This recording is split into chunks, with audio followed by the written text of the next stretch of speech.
Hello guys, আজকে আমি তোমাদের সাথে নিয়ে এসেছি একটি মিনি ব্লগ। সকাল সকাল উঠেই তোমাদের সাথে ব্লগ শুরু করে নিয়েছি।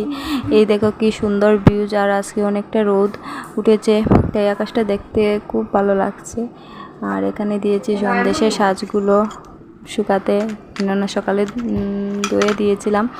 আর সেগুলো দিয়ে কি হবে তোমরা নিশ্চয়ই বুঝতে পারছো, আর ভিডিওটা ফুল দেখলে দেখতে পারবে।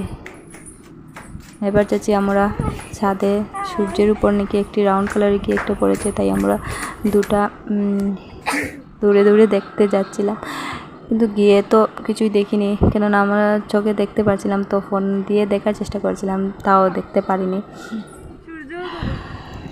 আর ভিউজটা অনেক সুন্দর, তোমরা দেখো। প্রচণ্ড গরম পড়েছে আজকে, রৌদ্রও তুলেছে, তাই ভিউজটা এত সুন্দর, একবার দেখে আরেকবার দেখাতে, তোমাদের সাথে শেয়ার করতে আবার উঠেছি ছাদে। উঠে দেখো এত সুন্দর ভিউজ, এরকম ভিউজ আর কোথায় পাওয়া যায়। আর এই দেখো কেকটি কমপ্লিট হয়ে গিয়েছে, তাই এটা এবার ফ্রিজে ঢুকিয়ে নেব। এটা ছিল একটি অর্ডারের কেক, তো এটা নিয়ে নেবে তাড়াতাড়ি, তাই করে নিয়েছি। এটা সেবার ফ্রিজে ঢুকিয়ে রাখবো। তারপর কি হয় আজকের পুরো ব্লগটা তোমাদের সাথে শেয়ার করছি। সন্দেশগুলো দেখতে যেন মিস করবেন না, দেখার জন্য দেখবে। এটা হচ্ছে একটা বেন্টো, আর সেটা বেন্টোটা প্যাক করে নিয়েছিলাম। এবার এটাকে ফটো তুলবো, তাই তোমাদের সাথে অল্প শেয়ার করলাম। কীরকম হয়েছে তোমরা কমেন্টে বলবে। এই হচ্ছে কেকটি, একটু গুড়িয়ে তোমাদের সাথে শেয়ার করলাম। কীরকম হয়েছে এটাও কমেন্টে বলবে। আমার তো অনেক ভালো লেগেছে, হোয়াইটের উপর লাল কাজ। এই হচ্ছে সন্দেশ।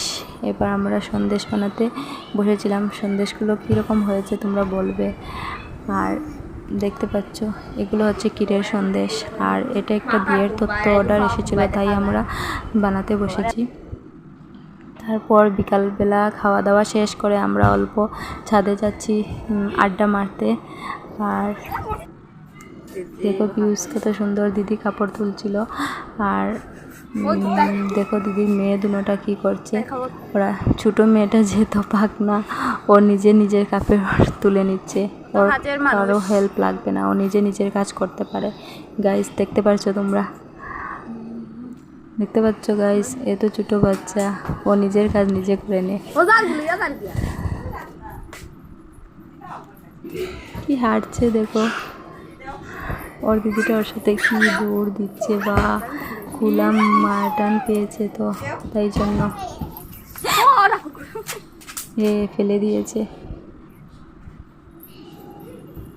তারপরেও দেখো দৌড় তার থামছে না, একদম দৌড়াতেই আছে। আর ছাদে গিয়ে অনেক মজা হয়েছিল আমাদের, কি বলবো তোমাদের। এত সুন্দর হাওয়া লাগছিল ছাদের উপর, রৌদ্র অল্প অল্প ছিল, তাও বাতাসের জন্য বোঝা যাচ্ছিল না। তারপর কি হয়েছে দেখো, ওইখানে গিয়েছে, ওইখানে ফ্লোরটা আর কি হয়েছে, রৌদ্র পড়েছে, তো তাই গরম হয়ে গিয়েছে অনেকটা। ওখান থেকে দৌড়ে এসেছি ওইখানে অল্প ঠান্ডা ছিল তাই। তারপর দেখো একটা জায়গায় 5 মিনিটও দাঁড়াচ্ছে না, শুধু দৌড় আর দৌড়।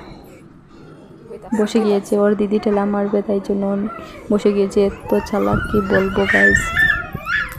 আবার আসছে।